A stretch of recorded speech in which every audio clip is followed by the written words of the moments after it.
കോടമഞ്ഞും കാനന ഭംഗിയും ആസ്വദിച്ച് ഇന്നത്തെ യാത്ര നമുക്ക് തുടങ്ങാം. ഇന്നങ്ങനെ രാവിലെ തന്നെ എഴുന്നേറ്റ് സുന്ദരിയായിട്ട് ഇറങ്ങിയിട്ടുണ്ട് കേട്ടോ. വേറെ അങ്ങോട്ടല്ല കേട്ടോ, ചെറിയൊരു വഴിപാടുണ്ടായിരുന്നു നമ്മുടെ അമ്പുടുക്കുട്ടനെ നേർന്നത്.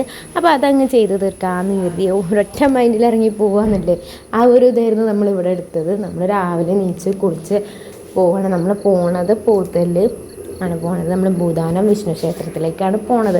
അവിടെയാണ് നമ്മൾ അമ്പുടുവിന് അന്ന് പനി വന്നപ്പോൾ വഴിപാട് നേർന്നിട്ടുണ്ടായിരുന്നു കേട്ടോ. ഏട്ടൻ്റെ വീടിൻ്റെ തൊട്ടടുത്തുള്ള അമ്പലമായിരുന്നു കേട്ടോ.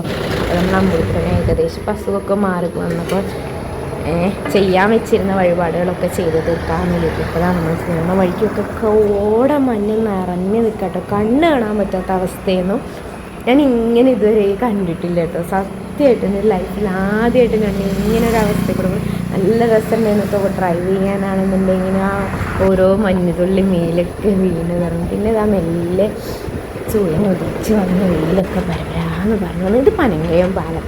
പനങ്കയം പാലത്തിൽ നിന്ന് ഇതാ മഞ്ഞൊക്കെ ഇങ്ങനെ ഇറങ്ങി പോകുന്നുണ്ട്. പ്രകൃതി ഭംഗി ആസ്വദിക്കണമെന്നുണ്ടെങ്കിൽ വേറെ എങ്ങോട്ടും പോകണ്ട, നമ്മളെ ഈ നാട്ടിലേക്ക് വന്നാൽ മതി കേട്ടോ. അത്ര മനോഹരം ഓരോ കാഴ്ചകളും കണ്ടുകൊണ്ടിരിക്കാൻ. ഈ പാലത്തിൻ്റെ അടുത്ത് വന്ന് അങ്ങനെ നിന്നാലേ മനസ്സിന് എന്ത് സങ്കടം ഉണ്ടെങ്കിലും ആ കാറ്റും ആ ഭംഗിയൊക്കെ കൂടെ ആസ്വദിക്കുമ്പോൾ നമ്മൾ മൈൻഡൊക്കെ ഒന്ന് ക്ലിയർ ആവട്ടോ.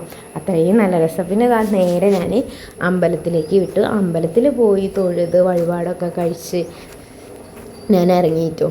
അപ്പോൾ അങ്ങനെ ഒരുപാട് വിശ്വാസമുള്ളതാണെന്ന് ചോദിച്ചാൽ അല്ല. പക്ഷെ മക്കളെ കാര്യം വരുമ്പോൾ ഏതൊരമ്മമാരെ പോലെയും എൻ്റെ ഉള്ളും പടയും. ഞാൻ ഏറ്റവും കൂടുതൽ എനിക്ക് നല്ല അനുഭവങ്ങൾ ഇങ്ങനെ ഓരോന്നും നമുക്ക് വരുമ്പോഴല്ലേ നമ്മൾ അതിലേക്ക് അത്രയും ഡീപ്പായിട്ട് പോകുന്നത്.